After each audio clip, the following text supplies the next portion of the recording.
Yo, what's going on, guys? It's your boy. Welcome back to another video. Today we are going to be ranking all 5 of the Ghostbusters movies. I finally went around and watched some of the older ones that I've never seen before, so we're gonna dive right into this.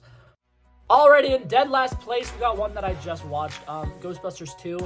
I've heard a lot of bad things about this movie growing up. I know a lot of people who are big fans of the first Ghostbusters movie who kind of like refuse to acknowledge that the second Ghostbusters movie happened. And I will admit, there's a lot of choices in here that I don't like. The whole thing about like pretty much everybody in the city kind of forgetting that there was like this massive event that happened and everybody being like, the Ghostbusters are so fake. Like, what did they actually do? There's no such thing as ghosts. That's crazy. And then on top of that, just some of the small plot stuff with like, it's been like 5 years, something like that. And there hasn't been like a single ghost, because like I understand that like that big threat, you know, had a lot to do with a lot of the ghosts that were showing up in that movie, but like, you mean to tell me there's not like ghosts anywhere on the planet? Like, I understand that they're based in New York, but like, we'll see later in the franchise that not all ghosts are in, you know, New York. I don't know, but that was a big thing that bothered me. I feel like everything with the slime subplot was really weird.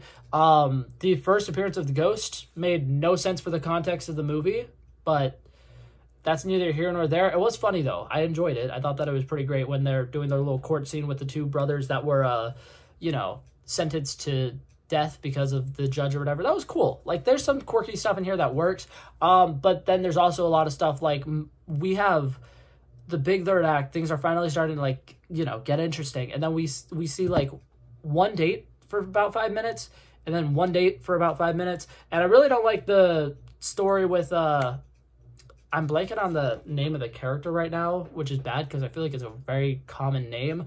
But the one that's played by... Okay, sorry for that awkward cut. I totally remembered Bill Murray's name and didn't blank on it. I totally just had a giant coughing fit because I'm losing my voice and it just doesn't feel great. But yeah, the entire like sequence with them is so weird because they have this like will they won't they thing, and then there's a lot of tension because they like broke up. And one thing that I really hate in movies is when in between movies some like massive character change happens and you could tell that the people writing it put 0 effort into this giant change, because these 2 broke up, right?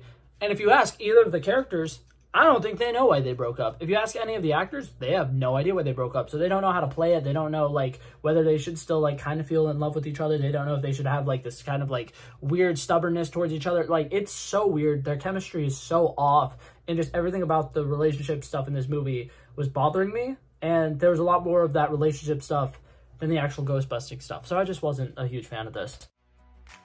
Alrighty, I know this might be a hot take, but coming in 4th place, we got the 2016 Ghostbusters movie. I think a lot of people refer to this as the first Ghostbusters movie, but I'm going to say 2 things real quick. One, this is the first Ghostbusters movie I ever watched. I watched this one before I watched the OG Ghostbusters movie. I loved it. I thought it was great. I thought it was absolutely hilarious. I liked some of the stuff that they did with, like, Kate McKinnon's character just being, like, a fun, eccentric person who just fucks around with the toys or whatever, like their little proton packs. Jesus Christ. The other day when I made my review of the new Ghostbusters movie, I kept messing up the name of those.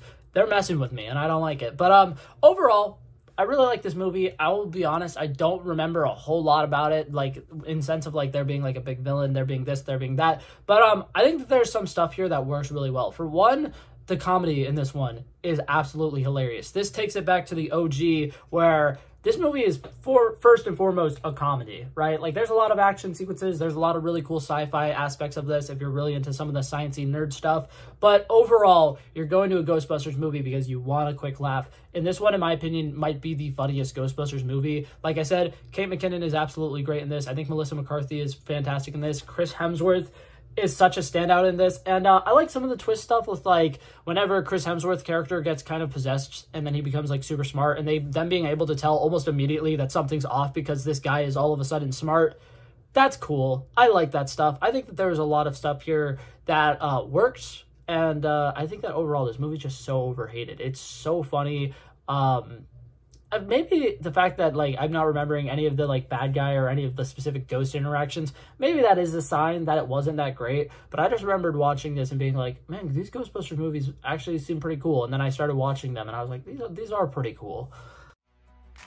Alrighty, and coming in third place, we got the movie Ghostbusters the Frozen Empire. I just watched this movie. I think that there's definitely some charm to this. I definitely think that there's stuff to like about this. I think that McKenna Grace is fantastic in this. I think that Finn Wolfhard is pretty decent in the small role that he has in this. Like, I thought it was really weird that he was barely in this movie. But overall, I think that this movie just had no idea how it was going to get to the third act, and they had so much different stuff that they wanted to do, and somebody out there worked really hard on the lore. Somebody out there was like, okay, we're going to create this really cool monster. He's going to be some, like, old deity. He's going to be somebody from ancient times, and he's going to be, you know, from a language that doesn't even exist anymore, and he's going to be, like, an ice god, and then there's going to be this lore with a fire master, and there only being one family who passes down the power of being the fire master from generation to generation to generation, in case this ice god person comes back to life and decides to, you know, freeze over the entire earth, and it's going to be, like, a second ice age and stuff like this. And then, like, on the other end of that, we have the only ghost busting sequences in the entire movie are Finn Wolfhard messing around with Slimer, and it doesn't really get explained why Slimer's there. He just kind of is there. And that one is one of those big ones where it's just like, okay, this is definitely a cash grab. This is definitely, they're like, oh, people are going to remember this ghost from the old movies. Let's put him in there. And like, overall, I think that this movie lacks from the fact that there is no ghost busting in it. And for the most part, it's because they're all doing, like, fun little side quests, and they're all doing little missions. But it's really weird because there's, like, 12 characters, and you don't really get enough time to really become endeared to some of them unless you already like them. And I think that that's one of my main problems with this movie is it doesn't give you enough time to get endeared to any of the characters. And as far as a standalone movie, it doesn't do a great job. Like, it's fully playing off it's fully, like, expecting you guys to know who all these characters are, to already like these characters, to already have these relationships with these characters, and it wastes no time in explaining who the characters are. But I also think that's kind of a problem because you get introduced to, like I said, like 9 Ghostbusters in this movie, and a lot of them, they're just there, and they don't serve anything to the plot. They don't what's it called, have some, like, giant scene at the end of the movie where there's ghosts all over New York and they need to break up into teams and go, you know, hunt ghosts or anything like that. There's just a giant ensemble cast, and it adds nothing to the story, and that does really bother me. And on top of that, like I said earlier, somebody worked really hard on the lore. We have a really good, like, hour and a half that's building up to this big final battle, and the final battle is this ice guy immediately gets his horns, and immediately goes to the only people in the entire town who could possibly defeat him, in the only place they could possibly defeat him, and he immediately gets defeated. That's odd. That's weird. I really did not like that. The third act is so rushed. Alrighty, and coming in second place, we have the OG Ghostbusters movie. I think that this movie is incredible. I think it's incredibly fun. A lot of the action in it works incredibly well. I think that the way that this team dynamic kind of comes together is incredibly fun. Like, I love the concept that they're just being, like, 3 friends who kind of just stumble into this being their jobs now. And then, like, they're like, okay, it's okay. We're going to go out and we're going to, you know, hire more people. We're going to get more Ghostbusters. Everything's going to be great. And then Winston getting the job as the 4th Ghostbuster because he's the only person who showed up. That to me will never not be funny. Like, the fact that there's, like, this Ghostbusters team, it's super iconic, and then, like, that's how they came together. It's just, like, 3 of them happen to already know each other. One of them definitely does not believe in ghosts, and he's, you know, Bill Murray. What a heartthrob. I love it. I'm not gonna lie. I love his character in this first one. The fact that he's, like, a non-believer. He's like, ghosts aren't real. And he's kind of, like, playing coy. And he's literally not doing his job at all. And he's just trying to, like, flirt with women. And I'm not gonna lie. It kind of feels like harassment if you go back and watch it right now. These days, it doesn't live up to the times a little bit. But that being said, the majority of the humor works. The majority of the, like, cool, fun ghost-busting moments work really well. I love the theme song. It's so iconic. And I love the fact that they kind of make them into, like, little mini celebrities in this movie.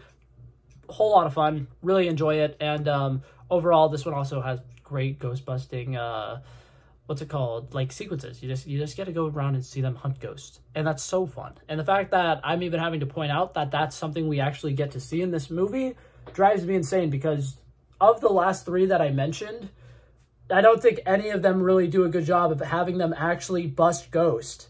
And it's crazy because busting makes me feel good, and we don't get that feel good in those other 3 movies. God, my voice is really gone right now. Okay, we're going to get to the number 1, and I know that some of you guys are probably disagreeing with me. Hear me out.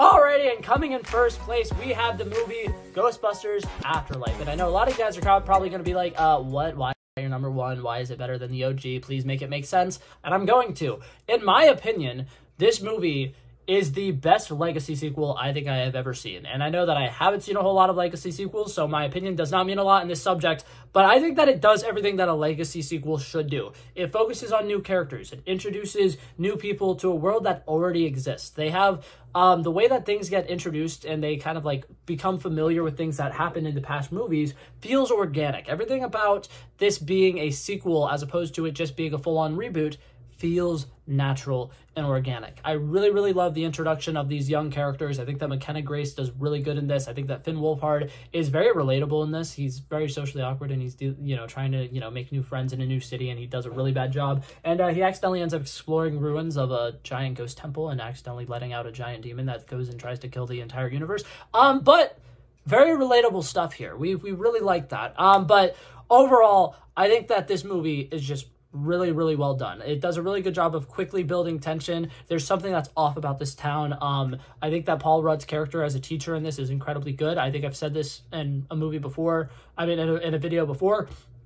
If you have Paul Rudd and he is a teacher or a dad in your movie, automatically it's a good movie. Automatically, probably a great movie. Automatically, a fantastic movie. And overall, I think it does such a good job of just introducing new characters who feel like they should be in a Ghostbusters movie. Like, Paul Rudd, personally, I think that his, style of acting and his style of comedy is so on par with the original Ghostbusters movie that he just makes so much sense in this movie. The introduction to the character podcast is so good. Once again, feels like somebody who would be in a Ghostbusters movie. He's a very modern character who cares a lot about things that a lot of little kids don't care about. He's very interesting, and I really, really like that. McKenna Grace being an absolute genius. I will never really be a huge fan of typecasting, but McKenna Grace in a role where she is the smartest person in the room will always be awesome to me. I love it. She's great. She plays geniuses really well, and I love the way that she has this relationship with her grandfather in a spiritual way, and she's playing this game of chess, and she's, every day she goes back and there's a different piece moved, and she doesn't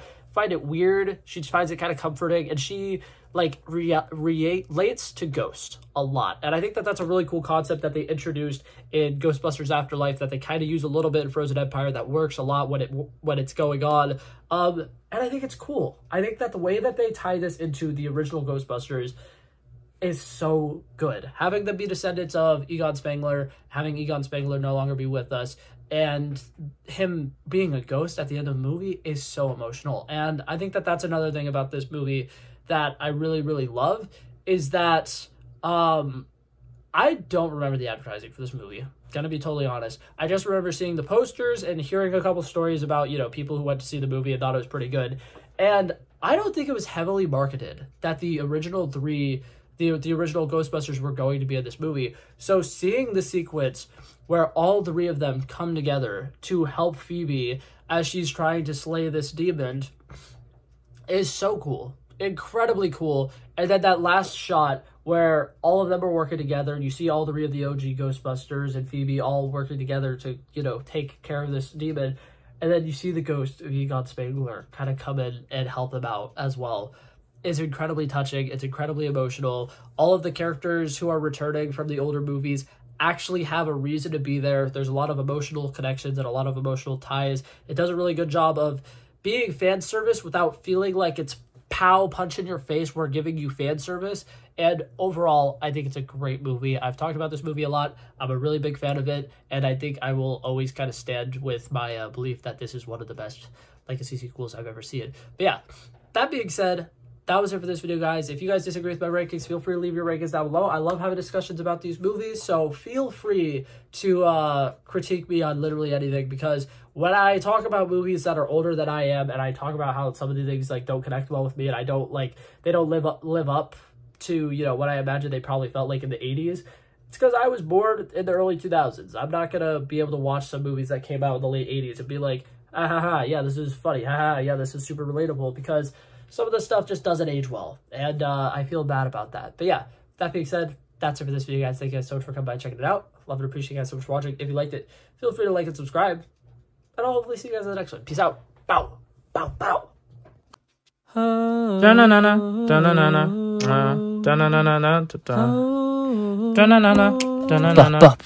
Back at it again, but that's a relevant flow. So smooth, they calling me Mr. Elegant. Like an elephant, I got a long nose. Like a president, I've got a few hoes. Swift with a stutter, I'm smooth like butter. Don't see it coming when I slip undercover.